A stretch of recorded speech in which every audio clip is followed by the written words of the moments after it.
માનવ શરીરમાં 7 મુખ્ય ચક્રો રહેલા છે જે આપણા જીવનની ઉર્જા, મન અને આત્માને નિયંત્રિત કરે છે. ચાલો જાણીએ દરેક ચક્રનું રહસ્ય. મૂલાધાર ચક્ર, સ્વાધિષ્ઠાન ચક્ર, મણિપુર ચક્ર, અનાહત ચક્ર, વિશુદ્ધિ ચક્ર, આજ્ઞા ચક્ર અને સહસ્રાર ચક્ર. આ 7 ચક્રો આપણા શરીરના ઉર્જા કેન્દ્રો છે. મૂલાધાર ચક્ર શરીરનો આધાર છે.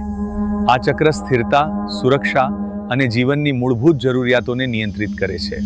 સ્વાધિષ્ઠાન ચક્ર સર્જનશીલતા અને ભાવનાઓનું કેન્દ્ર છે. આ ચક્ર આનંદ અને સંબંધોને મજબૂત બનાવે છે. મણિપુર ચક્ર શક્તિ અને આત્મવિશ્વાસનું કેન્દ્ર છે. આ ચક્ર આપણને આત્મબળ અને નિયંત્રણ આપે છે. અનાહત ચક્ર પ્રેમ અને કરુણાનું કેન્દ્ર છે. આ ચક્ર નિષ્ઠા અને ભક્તિ વધારશે. વિશુદ્ધિ ચક્ર સંવાદ અને સત્યનું કેન્દ્ર છે.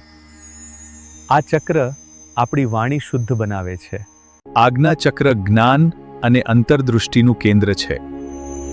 આ ચક્ર મનને શાંત અને તીવ્ર બનાવે છે.